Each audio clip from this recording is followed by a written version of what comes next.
नमस्कार, झारखंड समाचार में आप सबका स्वागत है। आइए जानते हैं झारखंड की तमाम छोटी बड़ी खबरों को। इससे पहले चैनल को सब्सक्राइब नहीं किया है तो प्लीज चैनल को सब्सक्राइब कर बेल आइकन को प्रेस कर दीजिए ताकि खबरों का अपडेट आपको मिलता रहे।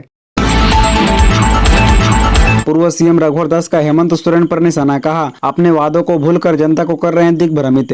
बता दें कि बीजेपी के राष्ट्रीय उपाध्यक्ष एवं पूर्व मुख्यमंत्री रघुवर दास ने पीएम आवास योजना से संबंधित मुख्यमंत्री हेमंत सोरेन के बयान पर कड़ी प्रतिक्रिया दी। कहा कि मुख्यमंत्री अपने बयानों से जनता को दिग्भ्रमित कर रहे हैं। केंद्र सरकार के आवास पोर्टल पर डाले गए सभी आवासों को सूची को स्वीकृति प्रदान की। उन्होंने कहा कि मुख्यमंत्री को केंद्र सरकार पर आरोप लगाने के पहले अपने गिरेबान में झांकना चाहिए। पूर्व सीएम रघुवर दास ने कहा कि सीएम हेमंत सोरेन बताए कि सरकार बनने पर गरीबों के लिए 3 कमरे का सुविधा युक्त आवास बनाकर देने संबंधी उनकी बड़ी घोषणा का क्या हुआ। साथ ही सवाल उठाते हुए कहा कि कहाँ गया वो घोषणा जिसमें बेटे के लिए अलग कमरा, माँ व पिता के लिए अलग कमरे के अलावा रसोई, शौचालय, पानी आदि सुविधा से युक्त आवास देने की बात उन्होंने अपने संकल्प पत्र में कही थी।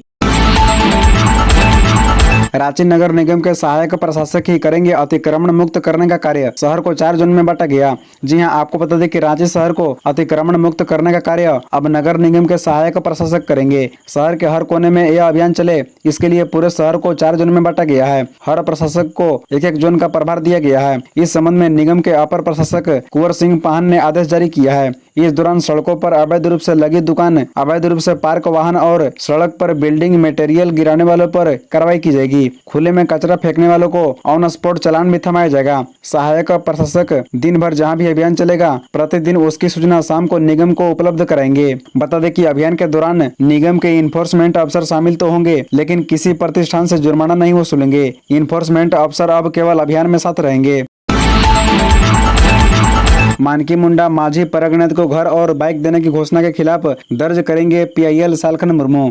जी हां, बता दें कि आदिवासी संघर्ष अभियान के राष्ट्रीय अध्यक्ष सह पूर्व सांसद सालखन मुर्मू ने मुख्यमंत्री हेमंत सोरेन की उस बयान की कड़े शब्दों में निंदा की है जिसमें उन्होंने कहा कि मानकी मुंडा माझी परगनेत को राज्य सरकार घर और बाइक देगी। मुख्यमंत्री हेमंत सोरेन ने चाकुलिया में आयोजित शहादत दिवस समारोह के दौरान उक्त बयान दिया था। मुर्मू ने कहा कि यह बेतव्य आदिवासी हित के खिलाफ केवल अपने वोट बैंक की गारंटी करने का कुत्सित प्रयास है। मुख्यमंत्री द्वारा घोषित घर और बाइक देने की कार्रवाई असंवैधानिक है, गैर कानूनी है। जरूरत पड़ी तो सेंगेल हाईकोर्ट में उपरोक्त घोषणा के खिलाफ एक जनहित याचिका दायर करके आदिवासी हितों की रक्षा करेगा। आदिवासी संघर्ष अभियान के राष्ट्रीय अध्यक्ष सालखन मुर्मू ने कहा कि आदिवासी समाज की बर्बादी पर अपनी रणनीति चमकाने का घिनौनी साजिश है।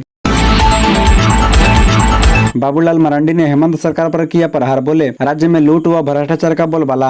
बता दें कि बीजेपी की संकल्प यात्रा रामगढ़ पहुंची। रामगढ़ विधानसभा क्षेत्र की संकल्प यात्रा को संबोधित करते हुए बीजेपी प्रदेश अध्यक्ष बाबूलाल मरांडी ने हेमंत सरकार पर कड़ा प्रहार किया। कहा कि राज्य में लूट और भ्रष्टाचार का बोलबाला है। कहा कि राज्य को लूटने से बचाना है तो इस सरकार को हटाना होगा। बीजेपी प्रदेश अध्यक्ष ने कहा कि राज्य के विकास के नाम कोई काम नहीं हो रहे हैं, सिर्फ कागजी विकास हो रहा है, धरातल पर विकास नहीं दिखाई दे रहा है। कहा कि राज्य में एक तरफ खान खनिज, कोयला, लोहा, पत्थर, बालू समेत अन्य खनिज संपदा की लूट मची है, वहीं दूसरी ओर अपराधी बेलगाम है। पुलिस प्रशासन शांति व्यवस्था बहाल करने की जगह अन्य कार्यों में व्यस्त है। उन्होंने कहा कि दलालों के कारण राज्य में आम जनों को घर बनाने में मुश्किल हो रहा है, वहीं दलालों की चांदी कट रही है। कहा कि राज्य में जाति प्रमाण पत्र समेत आय प्रमाण पत्र और मृत्यु प्रमाण पत्र बनाने के लिए पैसे देने पड़ रहे हैं। राशन कार्ड में नाम जुड़वाने में भी परेशानी हो रही है।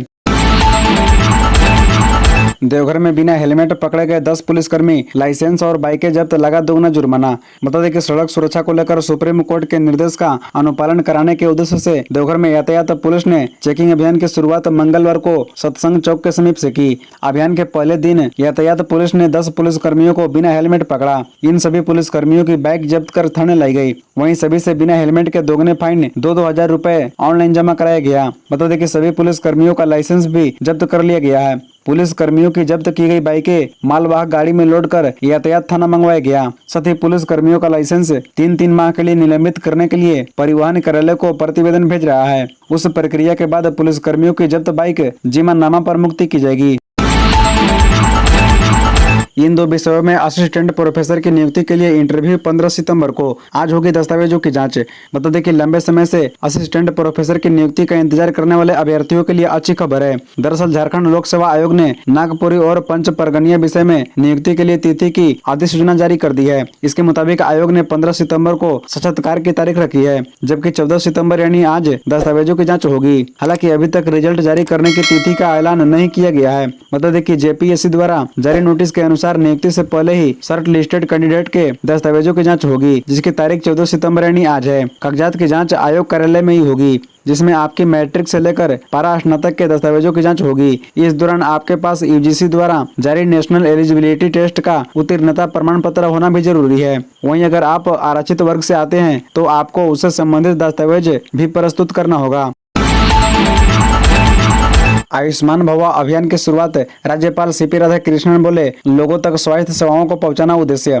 बता दें कि राष्ट्रपति द्रौपदी मुर्मू ने देश भर में स्वास्थ्य सेवाओं की पहुंच को सुलभ बनाने के लिए दूरदर्शी स्वास्थ्य कार्यक्रम आयुष्मान भव अभियान का बुधवार को ऑनलाइन शुभारंभ किया। इस मौके पर उन्होंने कहा कि जब हर व्यक्ति हर परिवार स्वस्थ रहेगा तभी स्वस्थ भारत के निर्माण का संकल्प पूरा होगा। यही आयुष्मान भव कार्यक्रम का भी लक्ष्य है। केंद्र एवं राज्य सरकार की सहानुभूति इतने बड़े लक्ष्य को हासिल करने में मददगार होगी। बता दें कि आड्रे हाउस रांची में आयोजित इस वर्चुअल कार्यक्रम में झारखंड से इस अभियान का शुभारंभ राज्यपाल सीपी राधाकृष्णन ने किया। इस अवसर पर राज्यपाल सीपी राधाकृष्णन ने कहा कि आयुष्मान भव अभियान सिर्फ एक कथन मात्र नहीं है, यह एक मार्गदर्शन करने वाला सिद्धांत है जिसमें स्वास्थ्य जीवन जीने का सार शामिल है। यह एक प्राचीन संस्कृत शब्द है जिसका अर्थ है कि आप लंबे समय तक जीवित रहें और स्वस्थ रहें। उन्होंने कहा कि आयुष्मान भव कार्यक्रम प्रत्येक लाभुक तक पहुँचाने के लिए राष्ट्रीय स्तर पर संचालित विभिन्न स्वास्थ्य योजनाओं के प्रभावी क्रियान्वयन को सुनिश्चित करने की दिशा में एक व्यापक पहल है। इस अभियान का उद्देश्य लोगों तक स्वास्थ्य सेवाओं की पहुँच सुनिश्चित करना है। खबरों से जुड़े रहने के लिए चैनल को सब्सक्राइब, वीडियो को लाइक एवं एक दूसरे से शेयर जरूर करें। धन्यवाद।